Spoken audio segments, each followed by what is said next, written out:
Hey, how's it going, everybody? This is Mustache the Snail here, and we're gonna freaking play a classic. We're playing Resident Evil 4. With the remake right around the corner, how could you not replay the original again? Resident Evil 4. Oh, it's so good. Organization working under the direct control of the president. That's the ultimate reason I'm in Oh, this you gotta world. love sad boy Moody Rural Leon, area just... that looks very similar to the president's dorm. Must be my imagination. Must be on my imagination. Make sure you always shoot the crow first. Actually, they give you a little bit of goodies. All right, it's the infamous cabin sequence. Go loco, go loco. I'm just kidding. So what's Who the your hell name? are you? Well, I'm pretty much the embodiment of the original Resident Evil 4, and I'm here to tell you that you need to play the original before you play the remake. I mean, otherwise, you're gonna miss out on all of this. Yeah, you know? that's what I'm doing. Well, good. Hey, well, you know what? Follow me. I got something to show you. Okay.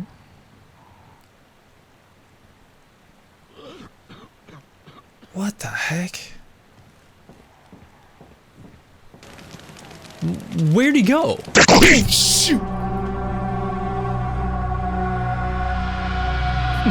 Hey there, I'm Carrie the Snail, and I leave slime on the controller when I play video games. Resident Evil 4, one of my all-time favorite games. It's a freaking classic. I'm not gonna waste your time going on about why this game is great. There are 1,500 videos explaining to you why this game is so great. That's like a footnote. What I want to discuss today is why you need to play the original before the remake. Capcom is doing the unfathomable and remaking a classic. They remade Resident Evil 2. They remade Resident Evil 3. And now they're doing it. They're remaking Resident Evil 4. Based off the way that these remakes have been going, I have faith that it's going to be really good. But with a game like Resident Evil 4, so much of its personality, its charm, and style comes from the age it was conceived and born in. So even if this remake is amazing, there is an undeniable feel and energy to the original that the remake couldn't fully recapture or replicate. So that's why I'm here to say, before the remake comes out, you need to play the original first. I know a lot of you out there are like, oh yeah, I'll just jump in with the remake because the controls are ass. But you know what? That's gonna get a big from me. I am going to put forward my case as to why you need to play the original first. And if you've already played it before, I don't know what to tell you, just freaking play it again. Because it's a game worth experiencing again so you can compare and contrast with the remake. Before we even begin though, we must discuss what is the intent of a remake, especially in the context of a Resident Evil game. Obviously, it's to give the game a new coat of paint with our new technological advances, and refining and retuning the things that have aged now, but also keeping the things that have done really well and stood the test of time, as well as enhancing old ideas and mechanics. But most importantly, it's to elevate an interactive experience and make it even better than it was before.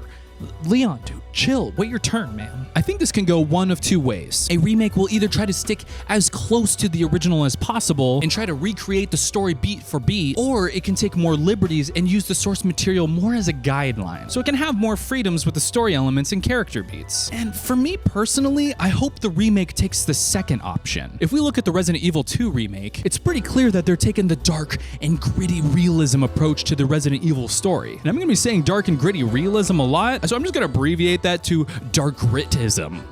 Gritarchism, real grarchism, real grism. I don't know, one of those. Anyway, this approach to the Resident Evil 2 remake made sense because RE2's plot and character beats were pretty straightforward. Our boy Leon is starting his first day at the academy by fighting off a zombie outbreak and discovering that this was all due to a big corporation called Umbrella. Great, that's really not a hard story to adapt with the grillarchism. But here's Resident Evil 4's premise. The president's daughter goes missing and Leon has to save her from a cult in rural Spain. So you know what that means. Running from boulders like Indiana Jones. Dipping beneath lasers like your Catherine Zeta-Jones. How about a minecart ride with some zombies? Jet ski ride? And that is just a taste, my friend. That is just dipping a couple centimeters of your tongue in the fun dip. If that doesn't give you an idea of how different in style Resident Evil 4 was from the previous games, I don't know what will. Resident Evil 2 was a pretty straightforward zombie outbreak story, and the remake nailed it with the grill darkism, the Bear Gryllisms. But Resident Evil 4, however, goes cocoa bananas for cuckoo puffs, and has so much more personality than the previous games, which is one of the reasons why I think it's so special and well-renowned, but also the big reason why it's gonna be really difficult to remake this game. Remaking this game means there's gonna be thousands and thousands of hardcore fans just nitpicking the heck out of this game. You know, just complaining and whining and just going, you know, you didn't do this like this and there. If the remake for Resident Evil 4 goes with the gritty dark realism route, the grill artlism, the tone has to be different. I mean, if we examine the trailer for the remake, it's got dark, gritty realism just sprayed all over that. And as much as I'd love to see this new version of Leon say something like this, Where's everyone going?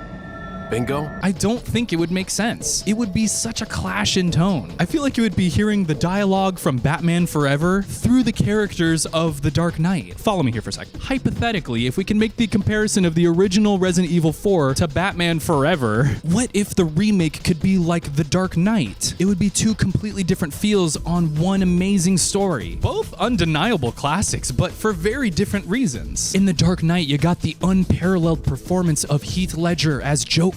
And then in Batman Forever, you got the unparalleled performance by Seal singing Kiss from a Rose. I think the remake should take Resident Evil 4's original story and character beats and use them as guidelines so they can tell a new story. It would allow this remake the freedom to do something new without being bogged down by a feel from the original that it probably couldn't replicate. This brings me to my first reason why you need to play the original. The tone.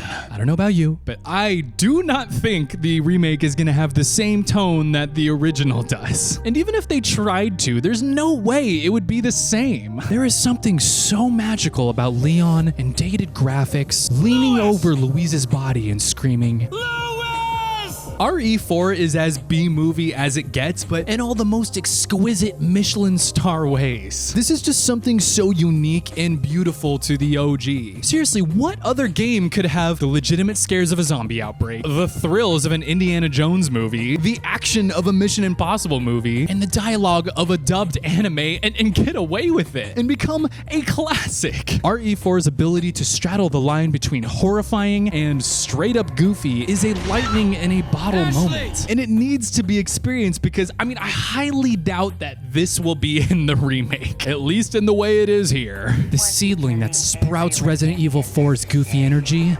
is Leon. Where's Ashley? Leon, you beautiful son of a Bisquick. This man is different from Resident Evil 2. I don't know where you've been since then, but being able to quick shot these jokes out at these villains is a level of Zen mastery that I don't think I will ever find in my lifetime. He's hardened. He's skilled. He's sexy. Leon is like Jack Bauer, but if he said stuff like this. I've sent my right hand to dispose of you. Your right hand comes off?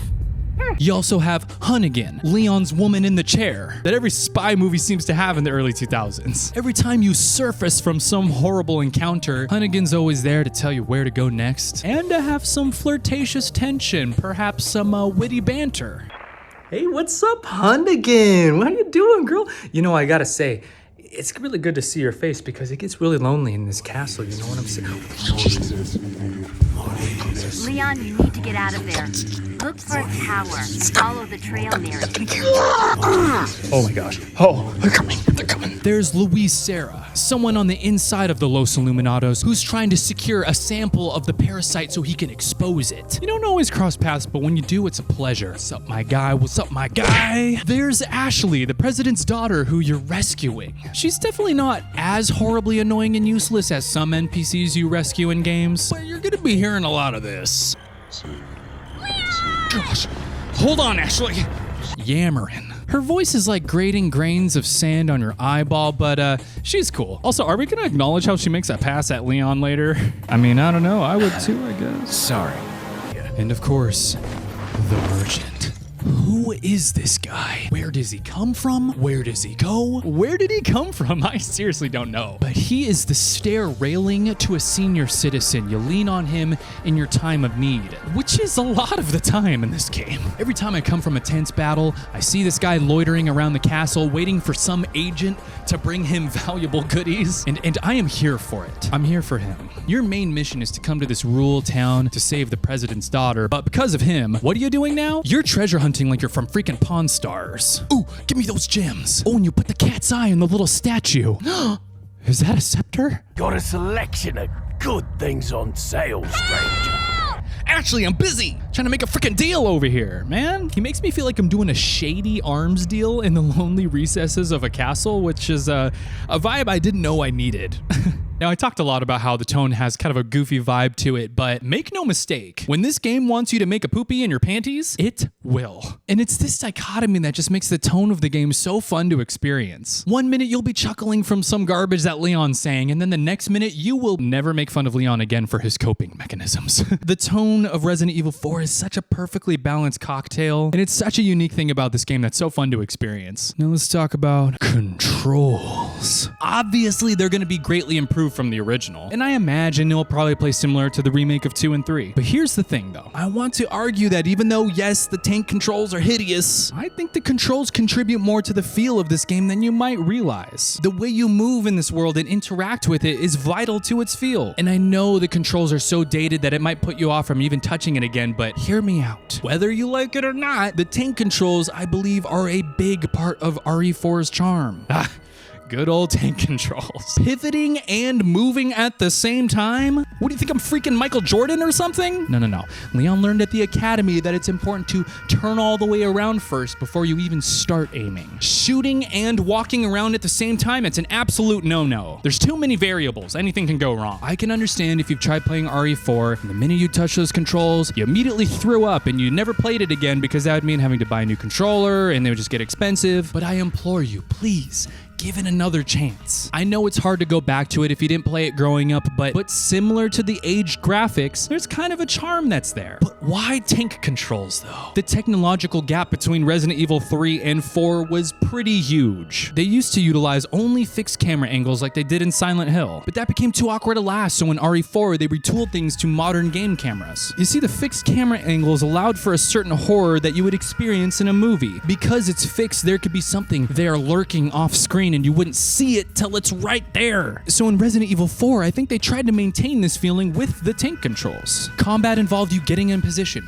planting yourself, and then aiming to shoot. To me, it seems reminiscent of an arcade shooter like Time Crisis or House of the Dead. You had to stand there blasting the enemies as the threat slowly creeps up to you. I believe the tank controls kind of bring that spirit of those old arcade games. And I can attest that it still brings the scare factor, because even though I've played this game many times, I'll still have moments when I audibly yell because I'll be like shooting off a horde of zombies and then I stop aiming and look left to find the zombie who's like inches away from me like he's trying to kiss a freckle on my neck. Resident Evil wants you to be intentional about how you position yourself, much like chess. You're in a super tiny space, you got many guys coming after you, so you gotta move around till you find a spot where you can plant. You bottleneck all the enemies so you can pick them off all together. Resident Evil is about small movements. If Doom is on the side of the spectrum of breakneck speed, blasting demons, you don't have a moment to stop. Resident Evil 4 is on the complete other side of the spectrum, where you're being stalked and you have very limited resources, so you have to be intentional about how the threat comes to you and how you eventually take them down. I also think of it like analog horror. Analog horror is specific to the technology of a certain time period. The crackling of the audio, the static, the blurred pixels. Yes, it's not good quality by today's standards, but it contributes to that feel and aesthetic that we're drawn to.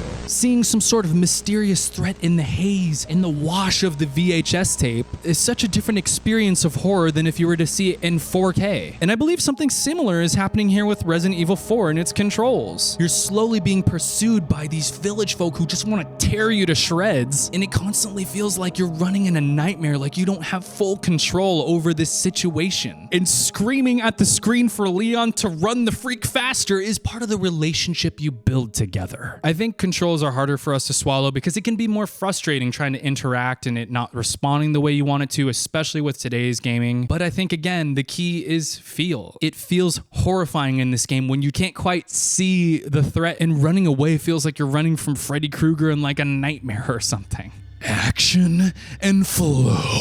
Now, if you've casted aside your aversion to the challenging controls and surrendered yourself to the nirvana of the Resident Evil 4 combat flow state, you'll be popping off headshots, throwing them off balance. You'll move in, roundhouse kick the fools. You pull out your knife and you slice and slice and slice. I know this may look clunky if you've never played it, and well, it is, but the flow of the combat is actually really satisfying. Leon feels like a highly seasoned combat artist.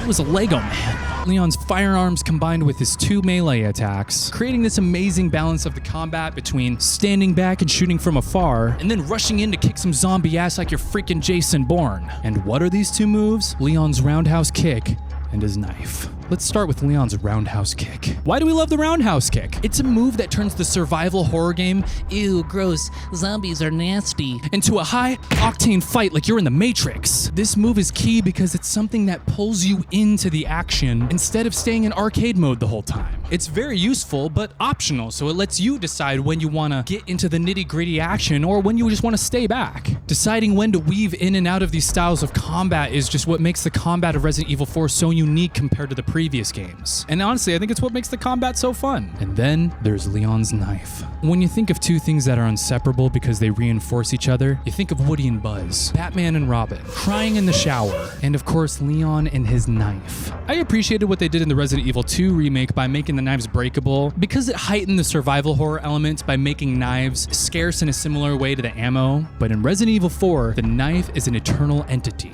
It's probably the most OP weapon in Leon's arsenal. I mean, other than his dashing good looks and sharp wit. Bingo? With Leon's knife, you slice open a box instead of opening it normally because that's for weenies. Even though the controls feel dated and clunky, if you push through and get Leon's CTU training under your fingers, the flow of the action and the combat of the game becomes so rewarding. And I'm kind of nervous to see how they handle this in the remake. This could be a chance for them to capitalize on that close combat of the game and make it so much more engaging and fun. But if they make Leon's knife breakable or nerf the roundhouse kick, it could just completely change the action of the game. The previous Resident Evil games focused more on the survival horror elements, which is fantastic, but this was the first game in the franchise to put more focus on the action. It's such a simple but elegant balance of the combat. I think it's something you really should experience for yourself before the remake, because if they start nerfing some of these moves in the remake, you'll definitely be aware of what was lost. But if they enhance it in the remake, you could just get plugged right in the Matrix and start whipping out these crazy moves from the get-go. And that's how I want to play Resident Evil 4. These final comments I'm about to make are more hopeful thoughts and speculation, but I thought I'd share them anyways. In this remake, even if they change up some of the story elements or character beats, at the core it needs to try its best to maintain the feel of this game, otherwise it will evolve into just something completely different. And this is complex because this obviously comes from many factors. The feeling of dread, the flow of combat, the tone, the character interactions, and so on. But to go back to some things I said earlier, I think one of the most important aspects of this feel is the slow survival horror balanced with the fast action movie heroics. And it will be interesting to see if they pull this off as lovingly as the OG did. But in a way, I think they might have proved to us that they could. And that proof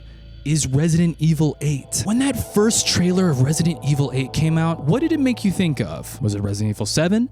No, I don't know about you, but to me, it looked like Resident Evil 4. The village, the castle, the merchant. The setting and style of the game was so reminiscent of Resident Evil 4, I couldn't help but think that the devs were winking to us through the game design. Before a remake of 4 was ever even in the realm of reality for us, I was convinced that a lot of the stylistic choices of Resident Evil 8 were there to scratch the itch that us Resident Evil 4 fans had. But the thing is, we are getting a remake now, so maybe it wasn't just to pacify us, but to give us some assurance that they're going back to the peak of the Resident Evil franchise. A lot of the Resident Evil 4 pieces are there in Resident Evil 8, even down to the way the combat feels. It's not quite there, but the first half of RE8 is slow survival horror, while the second half is more of the fast-paced, hard-hitting action, especially when you're playing as Chris Redfield. What if they were testing the waters before they remade arguably the biggest game in the franchise, Resident Evil 4? Maybe I'm looking into this way too much, but I want to see it as some assurance reassurance that Capcom is trying their best to give us an amazing Resident Evil experience like we've had before. It is a lot of pressure to remake a classic like Resident Evil 4, but for me personally, I have hope that they're gonna do a great job. And you know what? But for whatever direction they take it, I think it is worth going back to the original and experiencing what made this game a classic to begin with. So that if the remake gets it right, you can rejoice with the Resident Evil fans. And if it doesn't get it right, you could at least see what made Resident Evil 4 such an amazing entry in the franchise. For all you real mollusks out there who have made it through this video of collectively organized ramblings of someone who goes a little too Cocoa Banana Puffs when they talk about Resident Evil 4, I appreciate you for watching and listening. Love, love, love. Kiss, kiss, kiss. And if you are concerningly obsessed with Resident Evil 4 as much as I am, consider subscribing because I will definitely review it when it comes out. And I think I might do a Let's Play of it too, so thank you so much for watching and ¡Agárrenlo!